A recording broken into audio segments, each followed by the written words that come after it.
Yuk kita dengarkan AHY curhat bagaimana dulu partainya mau diambil oleh seseorang atau sekelompok orang yang dekat dengan kekuasaan.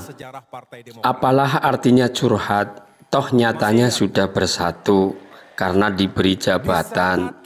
Maka saya kira ini lucu ya, curhat tapi orang yang diceritakan di dalam curhatan ini sudah bersatu karena dikasih jabatan, akhirnya mau bersatu. Bantu ekonomi rakyat. Alhamdulillah, kita sebagai bangsa lulus ujian yang sangat berat tersebut. Ujian kedua, selamanya akan kita catat dalam perjalanan sejarah Partai Demokrat. Masih ingat?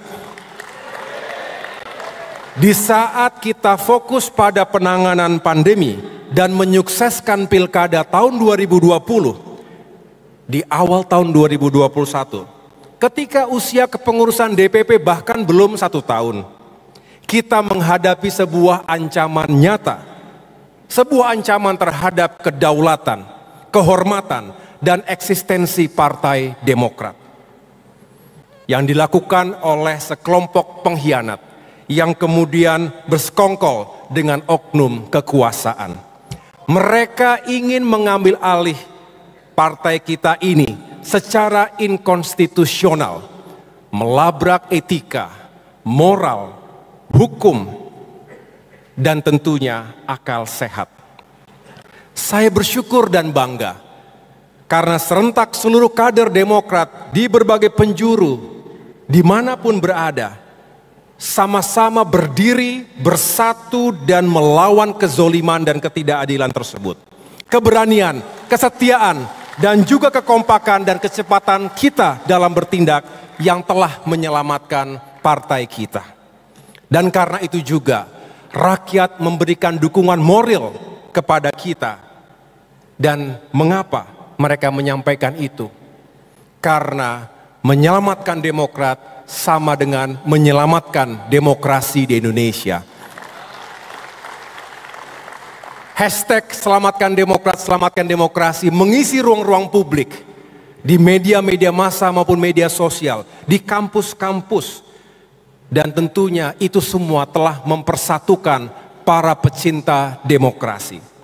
Alhamdulillah, kita lulus ujian besar tersebut setelah melewati perjuangan yang panjang, baik pada ranah hukum, politik, dan sosial, yang semua itu menyita waktu, energi, pikiran, dan sumber daya yang kita miliki. Masih ingat itu semua? Tentu kita segera move on. Tentu kita telah memaafkan, tetapi kita tidak akan pernah melupakan begitu saja. We may forgive, but we will never forget. Sejak peristiwa itu, sengaja saya sisipkan satu kata yang sakral dalam yel-yel penyemangat dan pemersatu kita.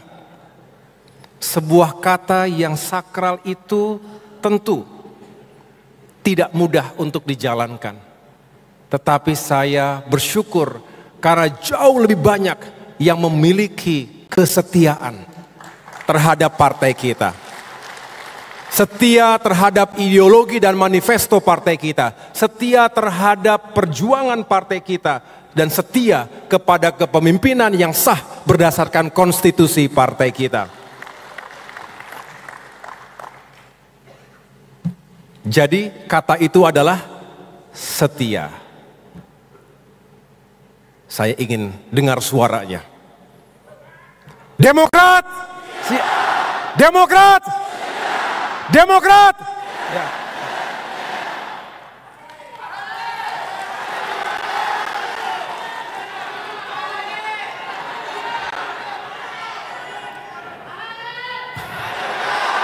Terima kasih.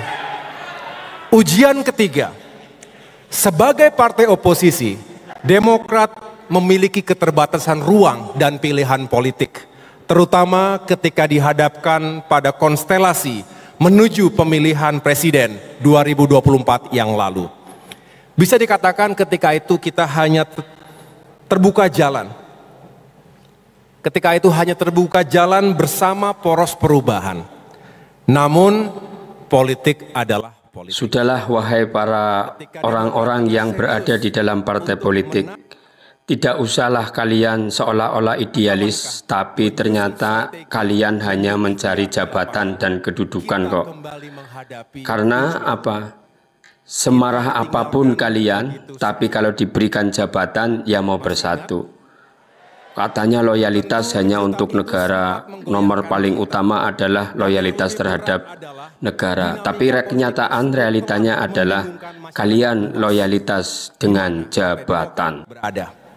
Tentu kita punya harga diri dan kehormatan. Dan kita bersyukur bahwa peristiwa tersebut justru telah membawa kita pada sesuatu yang jauh lebih baik, di mana akhirnya terbuka ruang dan jalan kebersamaan dengan Bapak Prabowo Subianto.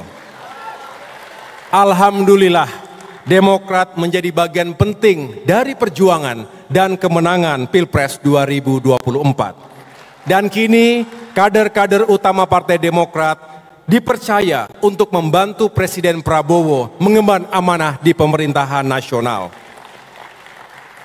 Benar yang sering dinasihatkan oleh Pak SBY, Gus, dalam kehidupan, juga dalam kehidupan politik, seringkali rencana Tuhan itu lebih baik dan lebih indah dari rencana manusia. Yang penting dalam setiap hal, selalu niatkan dengan baik dan ikhtiarkan dengan baik. Itu wejangan dari Pak SBY, orang tua kita semua.